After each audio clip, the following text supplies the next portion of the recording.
Before we get to episode 130, I'd like to ask for your support of the I Can't See You podcast. You know, Prime Day is coming up next week, and if you go to ican'tseeyou.com/Amazon, that will take you to Amazon.com. When you make a purchase there, we earn a small commission, somewhere between 3 and 8% usually.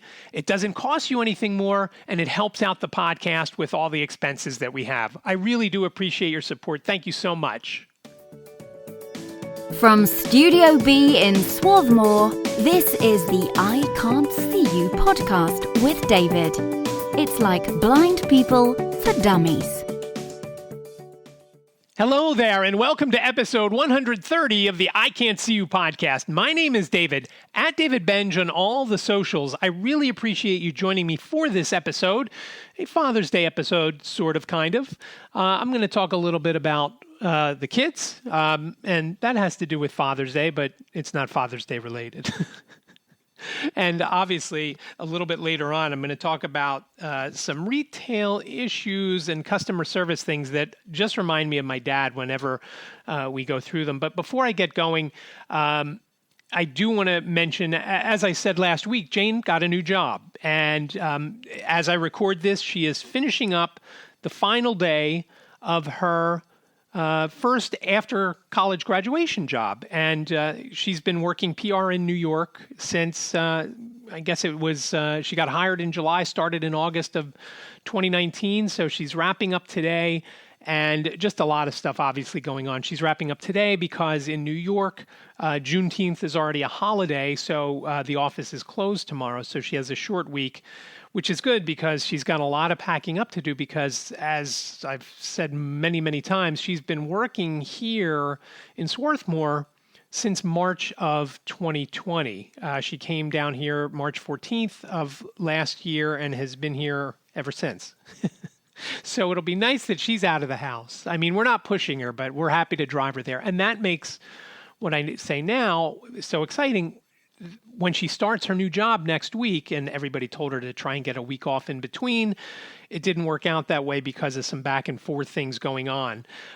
So she has basically a long weekend to get her stuff together down here, get up and get into her new apartment, which she actually went into her current job one day earlier this week to do a day of work there, and they needed her to do some physical things with some products. She's, as I've mentioned before, in beauty PR, and one of the things they do, and the only thing they really need to be in an office for, is when they do these send-outs. An editor needs a product from a specific company. Jane has landed one of her clients on today twice. Actually, one has already aired. That was last week or week before. One is coming up for Prime Day, which I mentioned in the pre-roll. Prime Day is next week as I record this, next Monday and Tuesday. So she had to go in to do a little bit of stuff with some of the physical products that they had there in the office before she left. And that's a whole other story, which I won't get into now. But she went up to New York, actually got to see her apartment, spent the night in her new apartment, which is more than she did in the last apartment. She rented it for a year and never stayed in it. So this one she's finally slept in, and we'll get to see it on Saturday when we take her up with all of the stuff that she has here. I'm looking forward to it because I haven't been to New York since July 1st of last year, when we moved her from her first apartment down in the financial district to her Upper East Side apartment. This new apartment, as I've mentioned, is back downtown in the financial district, very close to her current job, not as close to her new job. So she is actually going to need to take the subway to get to her new job. So that's a little bit disappointing because that in itself was a savings of probably $100 a month for the unlimited subway pass, which she'll now have to buy again. So, but Saturday we're driving her up there, and we're going to have dinner in New York, and we'll get to see her apartment and help her get her area set up. Her roommate has been living in this apartment since January, I think, the end of January. So we'll get to see it. Again, we're very familiar with the area that it's in. If you're familiar at all with New York City, the Fulton Transportation Subway Station hub is right across the street and half a block away. So makes it nice and easy for her to get just about anywhere in New York, and that part will be great. But I'm looking forward to getting back to New York City. Like I said, almost a year since we've been there, and nice to get out and about.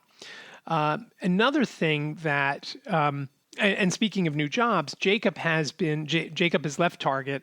He'd been there about 2.5 years, so roughly a little bit longer than Jane, probably about 6 months longer than Jane at her current job. But Jacob has left his job at Target and actually has another interview. He's looking to work in Pennsylvania.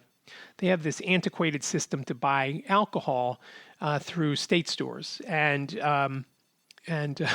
so he has he started the process a few years ago, and then I don't remember exactly what had happened, but he ended up getting the job at Target, and then put off the state store thing. He had taken the test. You have to take a civil service test to actually do it.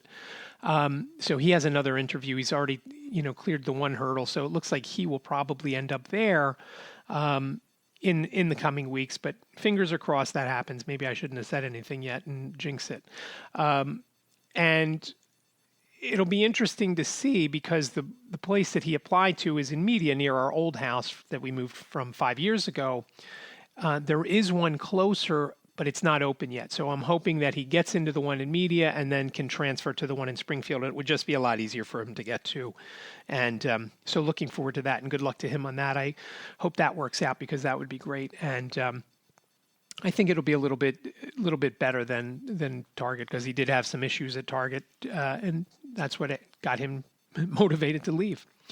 So two things that I really want to concentrate on in this episode.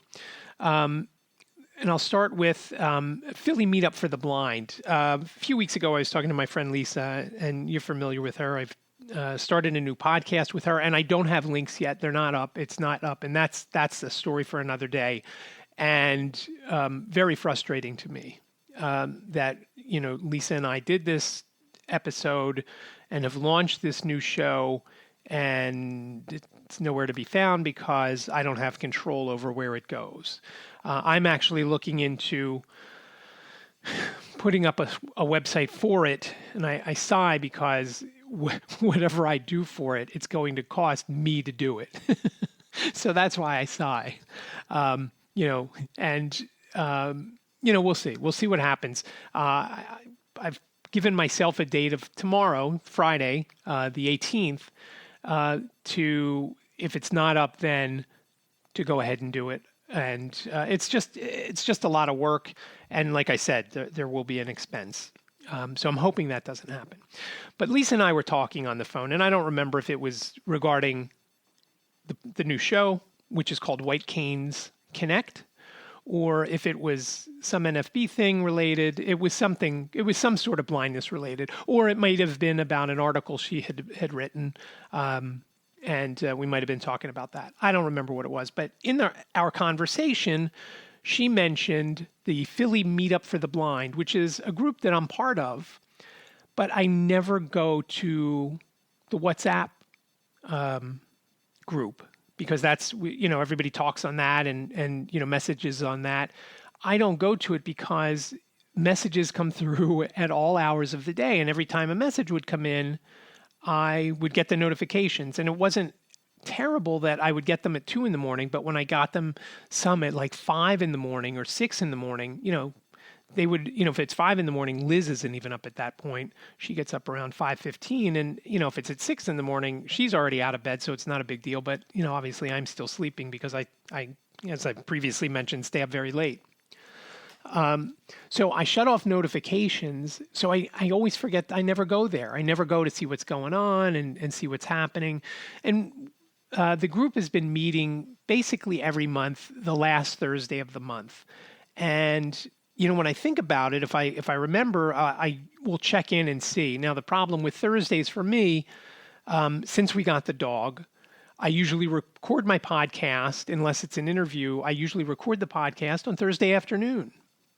I put the dog in the cage and, give him a treat to go in there, which he is all happy and ecstatic about. And then he rests once he finishes his banana-filled Kong. And it's frozen. We put it in the freezer. He loves it. So So sometimes, and now that school is done, it'll be a little bit different. But with the virtual meetings of Philly Meetup, they usually started at 6. Liz usually got home at like between 5:30 and 6 o'clock. So if I could get downstairs after she got home to finish uploading the podcast and getting it published, I would join the meetup. One day I was doing the meetup and I had a problem uploading the podcast, so I had to drop off the meetup to do that. 1 week we were buying the car, so I missed, 1 month. That was last month, May. So I've been hit or miss with that. So I was very excited when Lisa told me that Philly Meetup for the Blind was going to do an in-person meetup. And it was last night at a restaurant that we went to within 6 months of everything shutting down, called Victoria Free House. It's a British style pub in Old City or Society Hill in Philadelphia. It's right on Front Street. It's right around the corner from one of my favorite ice cream places called Franklin Fountain.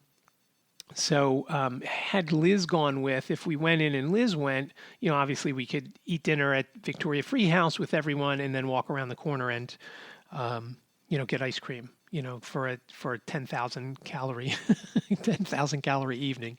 But I'm telling you, both are very good. Franklin Fountain, take cash to Franklin Fountain. They don't take anything else. So when Liz told me, well, that was her last day of school, Wednesday, and, she didn't seem too keen on going. And I thought, well, you know what? I still like going, and I'm going to go. Maybe I'm going to go. And, every night we take Ziggy out for a walk, and we walk about a mile. Some days a mile, some days it's like 1.2 miles. It's a route. Sometimes we change it up if the weather is threatening or it's a little bit rainy. We went the other day with the weather threatening and, thunder and lightning in the distance, and we still took the long route. Again, not that it adds that much time. That 0.2 miles, maybe adds 7 minutes with the dog, and there's a traffic light involved, and that is also the reason that it extends it. So I realized after Lisa and I had talked that if I were going to go on my own, I was going to have some difficulty if I felt the way I did and the way I have over the last, month or 2 or 3 with the psoriatic arthritis. And I know I've mentioned it here previously, but most of my joints hurt. Not a big deal for walking. My knees hurt all the time. My feet hurt all the time. But the thing that for me that is the hardest is using my white cane to navigate when my hands really hurt. And I realized this one day last week that if my hands were bad, I wasn't going to be able to go. My hands and wrists always hurt. They're always swollen to a degree. And I thought, if I have to make this walk, once I take, public transport into Philadelphia, and, once I get off the whatever vehicle I'm going to be on, there's coming and going, there's 2 ways you could go. If I felt great, I would just get off the train and walk the 7 or 8 blocks from the train station to the restaurant. On a nice day, it's I've done that. I've done the walk before. It's nice. You walk past Independence Hall.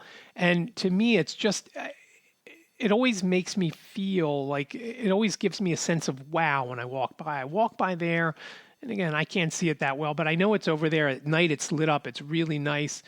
And, I think the whole thing, everything that we're doing here started right over there. And you're maybe a block away when you're walking down Market Street because it's over on Chestnut.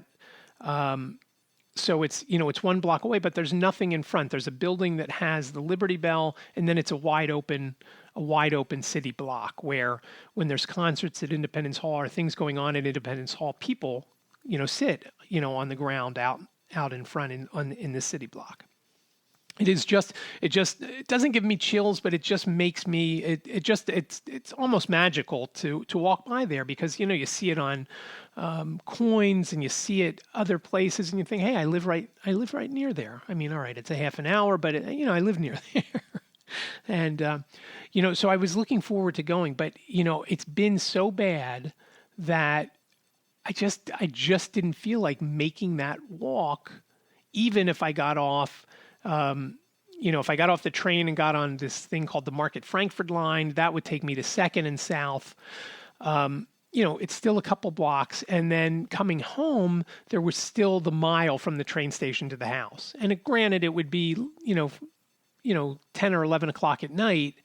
So there's not going to be a lot of traffic because headlights, as I've mentioned before, the glare is something I see best. I worried about that walk, again, on a sidewalk when sweeping back and forth, and every 3 feet, there's the joint, that sometimes there's a little bit of a lip, and sometimes there's, a dip, but a lot of times it just gets stuck in that, as I sweep, I get stuck there, or I get stuck, in the grass or in like a shrubbery bed or flower bed that's right up next to the sidewalk. And I just, as I was walking and I was walking with the dog, and again, Liz and the dog walk in front of me and I walk behind, I usually don't even sweep when we're on our walks. I usually hold the cane with a pencil grip because that's the most comfortable and easiest for me to do. It's the least painful for me to do. And that kind of tells me if something is to my, to my lower left or upper right. And with Liz in front of me, she'll say, lip or dip or low branches or branches on the left or trash can on the right or left or whatever. So following behind her, I really don't even need to take the cane if I don't want to. And I do still use it when I cross a street because the way our development is, the neighborhood that we live in, the sidewalks aren't squared. Each corner, when it comes to a corner, it's rounded. So when you cross the street and you go up the little handicap ramp, you don't just make a turn and go straight. It kind of bends a little bit and it's curved. So, once I get on the sidewalk, I'm okay and start to move and I figure out where the grass is on either side. It's okay. And I don't swipe anymore, but crossing the street, finding the curb to make sure I'm not hitting the curb and going to walk up the ramp, but all that, once I'm on the sidewalk, I'm good. But that wouldn't be the case coming home from the train. I'd have to sweep the whole way, and it would just be, I'd have to switch hands multiple times just because to give each hand a break. So I was disappointed and that I didn't go. But I just didn't think I could do it. One of the other things I was worried about, as I mentioned a month or so ago, my cane had broken, the top had broken. And what had happened is at the top of a white cane, there is a strap like you have for a camera or, something like that.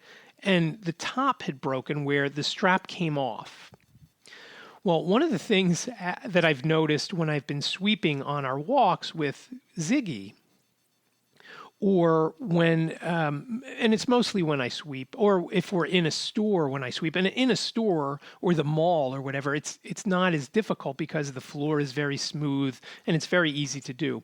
But on occasion, if I'm a little off sync, my left foot, if I'm not exactly in sync, will sometimes kick the end of the cane.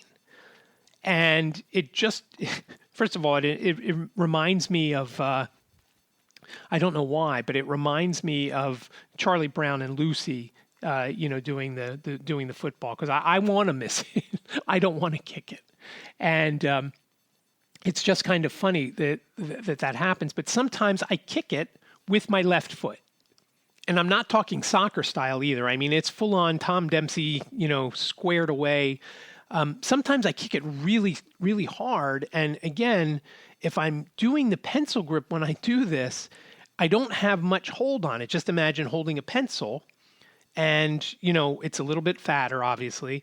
And, so I don't have a great grip on it. So like it shoots up. If Liz is close, it will hit her or the dog if I'm really close behind her, which I'm usually not, because I usually slow down as I'm, getting onto the curb or, figuring out where the sidewalk is. So she and the dog are usually, a little bit, maybe, 7 or 8 paces ahead of me. And we walk at a pretty good clip. The dog doesn't stop much. He will stop if there's another dog to say hello to. And when I say hello, he doesn't say anything. They just sniff each other. Maybe the other dog barks, but Ziggy does not. So I was worried. One of my biggest fears would be, as I'm sweeping, to hit something on either the pavement, on the sidewalk, or, some object, or have it hit the grass or a bed or whatever, and then I lose hold of the cane. And because I don't have the strap, the cane I just envisioned it flying out into the road, or, flying into some place where I can't see where it went. And, then I'm out of luck.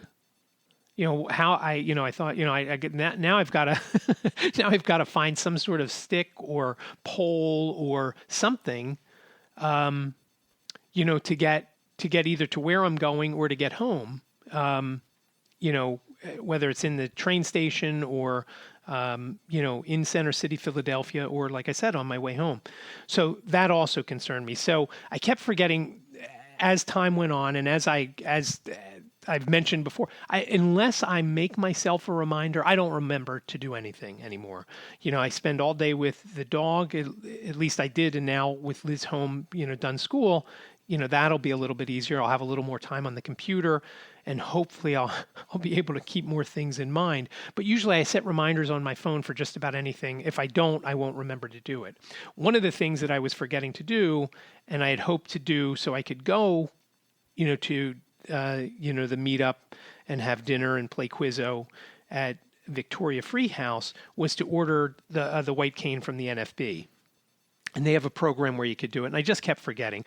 Well, I finally remembered last night to do it because I was, again, I was disappointed that I didn't go. I waited right up till the end to say that I wasn't going, which was probably not good. But there were a lot of people that were going to go, and I was bummed. Like I said, I'm bummed that I missed it because I really liked I got fish and chips the last time I was there. The fries were awesome. The fish was, I've only had fish and chips in the UK a handful of times, and the last time was 3 or 4 years ago, almost 4 years ago now, when Jane was studying over there. We had it a few times, and it is just so good. I've tried to get Liz to make it here, and she has not. She's made fried fish, but it's not the same. So I didn't go, and I was disappointed. Now, Lisa also didn't go. So, had she gone, if one of us went, I bet you the other one would have gone. But neither of us went. She was busy. I was achy, as I am today, and just, I could probably do a whole episode on the psoriatic arthritis. Nothing vision related. Although, if you listen to the last episode with Promit from Louis Voice Control, he was having joint issues and took medicine, and that created the eye issues. So maybe it is all related. So I didn't go, disappointed. But you know what? Maybe now, if Liz and I want to go out for dinner one night, maybe we'll go to Victoria Free House, and then we could walk around the corner and get the ice cream. Because it's obviously a lot better if if she were with me to share what we usually get from there, because, it's a lot of calories. So that is the Victoria Free House Philly Meetup for the Blind story. Hopefully the next time they have something, and now that things are starting to open up and museums are open, hopefully, they'll have something next time at maybe one of the museums that we haven't been to in quite a while, or something like that. So looking forward to the next one, which again, usually we meet once a month, depending on, what's available and who's available. The other thing that I wanted to talk about kind of ties in with the kids getting new jobs, and more so Jacob than Jane, because, Jacob obviously has been working in a retail environment at Target, and, and it also ties in with my dad, because it's one of the things my dad always used to stress. And it's the easiest part of any retail job is to just give good customer service. And, so I've been thinking about it a lot lately, and maybe because I'm a little achy, I'm a little cranky too. And I probably am a lot, more than a little. A couple of instances where, and the first one is, it's just mind-boggling to me how horrible the service has been from BJ's. Back in May, we moved in this house in October. We bought it last September, moved in October, and we didn't want to get an outdoor patio dining set because why have it for the winter? We probably wouldn't eat out there much, once it got cool. And so we didn't, we looked, as we were in a store, like if somebody had some sort of closeout, maybe we would have considered it, but we never came across anything. So we figured, okay, once it becomes warmer again, once, we get into spring, we'll start to look again. And so we've been looking and looking and looking and looking. And finally, and it's funny, I don't know if I didn't mention it to Liz. Liz hates high top tables. If we go to a restaurant and they say, well, I've got this high top table over here, she'll pass on it. Especially if it's a booth because, she hates when your feet just dangle down. There's no rest or anything. So multiple times BJ sent out an email with this high top 7-piece patio dining set, which looked really cool. It looks nice. And I thought, I'm not going to mention this to her because she'll never go for it because she hates the high top tables. And finally, after we looked and looked and we were getting tired, I said, it's a shame you don't like the high top tables because there's a really nice looking one from BJ's. It's not too expensive. And I think it'd be great. And the more we thought about it, and she looked at it and she also liked the looks of it. And the more we thought about it, the high top table, and it's not a traditional, like a bar level, which is like 42 inches. This is 36 inches. So it's not dining table size. Like your dining table is probably about 30 inches off the ground. This is 36. But the more we thought about it with the dog and his counter surfing, which he is getting better at, not improving his skill on counter surfing, meaning he's not doing it as much. We thought, well, an extra 6 inches, we won't have to line stuff up right down the middle of the table because he won't be able to get there. There's going to be a greater table area that he won't get to if we have to put something on the table and go and pick up something else and put it on the table. So back on May 24th, I ordered it. And I think it was May 24th. It was somewhere in that ballpark. Yeah, it was May 24th, and I ordered it, and I also ordered an umbrella, and the umbrella was very cool. It obviously is sold separately, but the umbrella is 7 feet by 9 feet, and will cover most of the table, and by the time we're going to be out there, other than maybe if I'm out there with the dog in the middle of the day, by the time everybody's going to be out there, the table doesn't need full coverage with the umbrella because the house blocks a good portion of the sun by 6 o'clock at night. And by 7, just about all of it is blocked. So, so that part, it'll be mostly for the day. And obviously Ziggy will like, the shade because he goes under the table now for shade. So I ordered the umbrella, like I said, 7 by 9. I would have preferred a color other than red, but the only one that they had in stock when I ordered was red. Okay, great. Not a problem.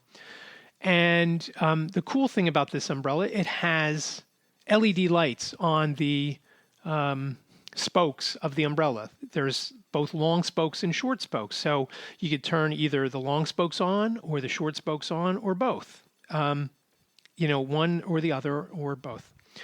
So we're very excited. The umbrella came first because that came via UPS. The table didn't come until the 2nd of June.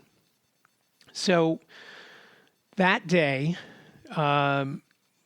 which was obviously a couple of weeks ago now, Liz came home from work after working a long day, and we put the table and chairs together and the umbrella together. Well, when she put the chairs together, and keep in mind, the chairs are basically together. They just have the footrest, the brace that holds that makes them more sturdy. You just have to attach them. So it attaches to, they're pre-drilled. Everything is pre-drilled. 5 out of the 6 chairs, no problem. 6th chair, screws don't line up. So you can't you can't put the brace on. Otherwise, the table and chairs are good. So we have one chair with an issue. Then we go for the umbrella.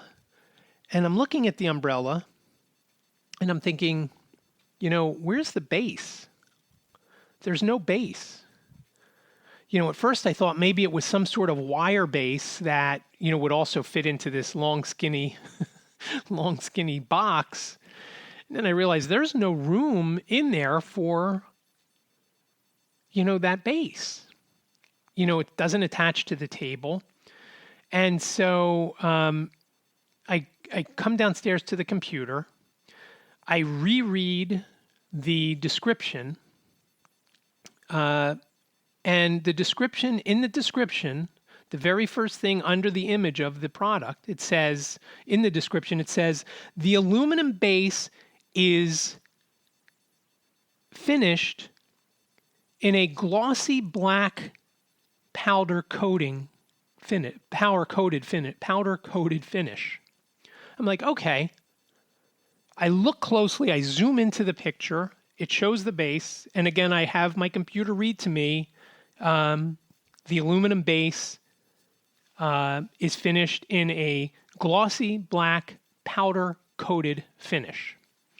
Now, I didn't feel I needed to read anymore.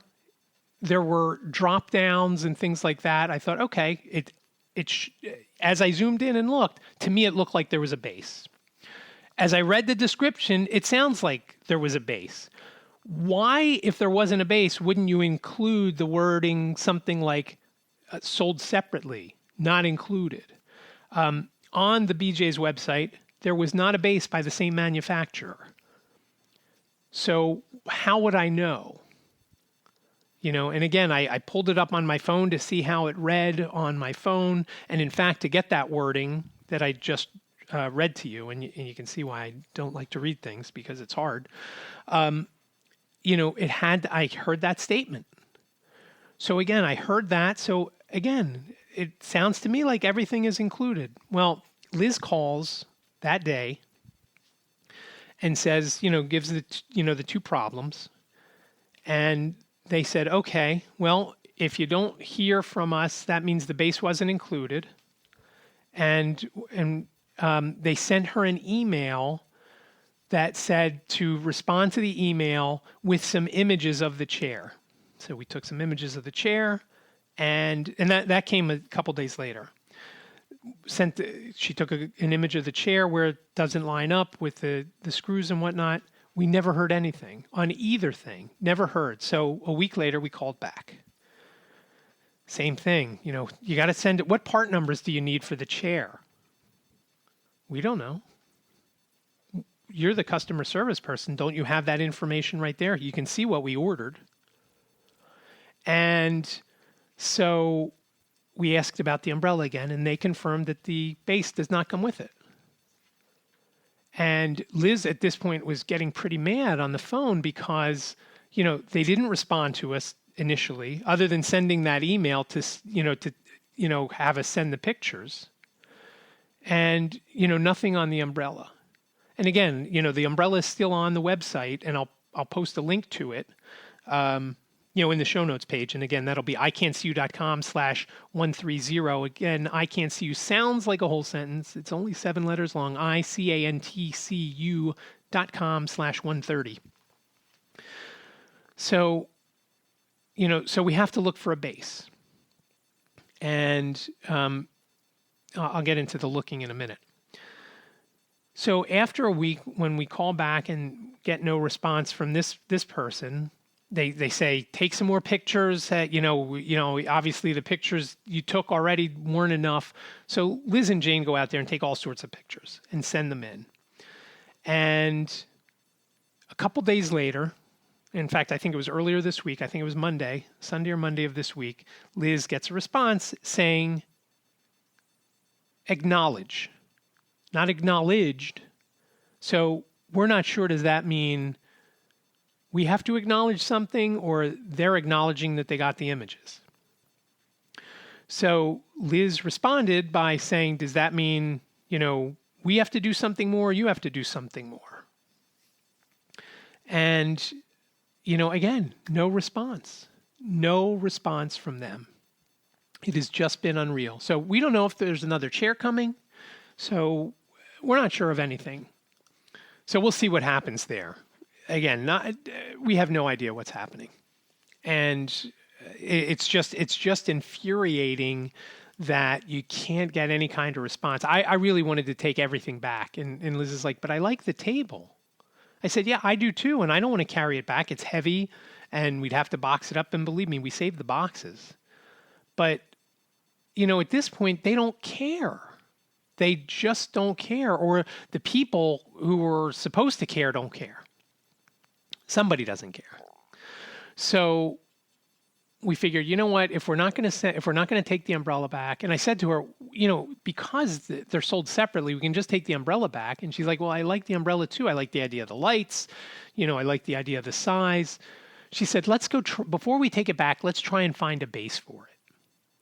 So we go to the Home Depot that's closest to our house. And within like 15 minutes, we have 3 Home Depots. And within a half an hour, we have like 5. And within a half an hour, we have 2 Lowe's. So somewhere we should be able to find a base for the umbrella. So we go to Home Depot, the one that's closest, and we know where the stuff is located in the store. So we go to that section, and Liz looks around, and she's like, I don't see any bases. Maybe there's some outside. But you know what? Before we go outside, let's ask. Maybe they have them in a separate area. So we go to customer service. Now, at least the girl was somewhat friendly, but she then said to us, oh yeah, the bases would be right over there in the section that we had already looked. And we're like, yeah, we looked there. Is there any other place? I don't think so. And she's like, you know what? Maybe there's some outside in the garden center. And of course there wasn't. So they were the 2 places we were going to go anyway. So she had no help to us. And, it made me think of my dad, because one of the things when I was a kid, and I mean a kid, like 10 or 12 years old, and I was working in one of his markets, I was always told, when somebody asks for something, take them to it. Don't point to where it might be. Take them to the product. And so that's what I've always done, whether it's been at the video store that I opened back in 1986, or when I worked for my dad in his markets, or I worked, before I opened the video store, I was a manager trainee for someone that had bought all my dad's stores in Delaware. If somebody came and asked for something, I took them to it. And that's how everybody did it. And that's how everybody was trained to do it. When somebody is looking for sleepaway camp, you take them to the horror section and you find it, because some people don't realize that the videos that we had on the shelves were in alphabetical order. And you find the box and you hand it to them so they could take a look at it. And I don't know why I came up with that title. That's the first thing that popped into my head. Not because I love horror movies. So the fact that this girl didn't say, well, let's go take a look, I'll come with you. And the fact that she didn't know if they might be outside, it was just irritating. And there were that day there were some other retail related issues that we had that, I get it. People don't want to work. People especially don't want to work retail. And, I said to Liz, this is why people buy stuff online. Because when you go online, you could at least type in umbrella base in the search box, and then whatever they should have, if everything's coded properly, everything they have for an umbrella base should pop up. And, and as it turns out, Liz I think she got it from Amazon. She ordered one from Amazon. Now, I'm sure there's going to be some sort of issue with it, because that's just how things work for us. I'm sure that what's going to happen is the hole for the umbrella is going to, where the pole goes into is going to be either too big or too small, because I don't know that, again, that they had the same manufacturer. that did the umbrella doing the base. So sooner or later, we're going to have to take that umbrella back. I'm pretty sure. Fortunately, there's 90 days. As far as the chair goes, the lack of communication and the lack of service on that has gotten to the point where I said to Liz, why don't we just take the chair and the brace back, and see if they have them in stock over at the store that's not, more than a couple miles away from us here. And, at the end of this week, which is tomorrow, or maybe we'll go on Sunday because, we're scrambling around to get everything ready for Jane to take to New York, for when we go up on Saturday. So once that settles down, maybe that's how it'll go. But I don't understand. It's the easiest thing. You just have to be nice. You just have to be nice. And if you don't know, when somebody's in a store asking for something, you should at least know the layout of the store to say, okay, come with me, I'll help you find it. That's all it takes. I don't understand why people, make it so difficult. I just don't get it. So, that always makes me think of my dad with that, because it's the easiest part of any kind of business. You just have to talk to a person like another human being. And, so we did pick up, I know I've mentioned this a million times. When we go to the cemetery, we always bring, some people call it an offering. I don't call it an offering, but we usually bring a quote unquote gift. And in Jewish heritage, usually there is something that's left on the tombstone. And they have, in the cemetery where my folks are buried, they have quote unquote stations where there's, pebbles that you can put a rock on the stone. And we still sometimes do that if we're just driving by. It's kind of just saying, hey, I was here. And, right after, for the first couple of years after my dad had passed, the stone was loaded with all sorts of rocks and pebbles and whatnot. But we started doing the, hey, let's bring something for them. And so while we were in Home Depot, I said, one thing for Father's Day, I want to get something, that my dad was always a big stickler, even though there is care, perpetual or in perpetuity care for, the grounds of the cemetery and the graves in general, or in particular. My dad always, when he would visit, would take a pair of like gardening shears in the car so he could cut the grass around the footstones and, around the tombstone, the big stone. He would do that. And sometimes when the grass had either died or maybe there was, somebody close to and let me just back up a little bit. My parents are buried right next to my dad's brother and his wife. So my dad's brother and sister-in-law. And as I think I mentioned, their deaths were, 28 years down to 7 years, 28, then 14, then 7. So my dad would always, take a little extra care. Well, one of the things that my dad always liked to do, he would also sometimes take grass seed. And, when we were, not the last time we were at the cemetery, because we were there, the anniversary of his death is the day after Liz and my anniversary, which was last Thursday. So last Friday we went to the cemetery. We noticed the grass had started to come in a little bit. But I wanted to, for his quote unquote Father's Day, his Father's Day gift, we got some grass seed so we can put some grass seed down because there were still some bare spots on both his grave and my mom's grave. And, it didn't look like it needed any kind of cutting, but we'll clean up where their stones are. My mom's footstone was just put in, back in May or April, and so that one is still pretty clean. But my dad's and my aunt and uncle, may need a little bit of maintenance. But I felt like that would be a gift my dad would appreciate because it's both functional and, doing something, not just taking like we did with my mom and taking coffee or whatever and sprinkling it down. Listen, maybe that's why the grass never came in. But thinking of him with the retail stuff and all the stuff as a kid, like I said, and again, the cemetery I've gone to so often because, his brother died, my uncle died back in 1970. So we will be over there again this Sunday for Father's Day. And I hope you have a great Father's Day weekend. If you're a dad, happy Father's Day. And if you're not a dad and you want to get your dad something good, I hope you get him whatever you can.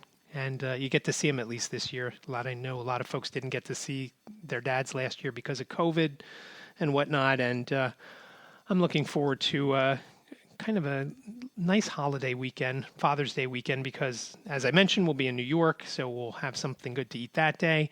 And for almost surprising, we're not grilling on Sunday here. Jacob has a doctor's appointment late in media, so we are getting Indian takeaway that night. Jane is not a big fan of Indian takeaway, and since she'll be in New York, we're going to get that. So it's looking forward to a nice eating weekend. So I hope you have a good one. I really do appreciate you listening. Again, episode 130 of the I Can't See You podcast. Remember, for Prime Day, ican'tseeyou.com/Amazon. If you've got questions, comments, show ideas, please reach out 646-926-6350. You can also shoot me an email at ican'tseeyouPodcast@gmail.com. Again, let me know what you like, what you don't like, ideas you may have. I would appreciate to hear from you. That'd be great. Again, thanks for listening to episode 130. Continue to stay safe, be well, and I'll talk to you next week. Thank you for listening to the I Can't See You podcast with David. Please rate, review, and subscribe to the podcast wherever you listen. And don't forget to share the podcast with your friends.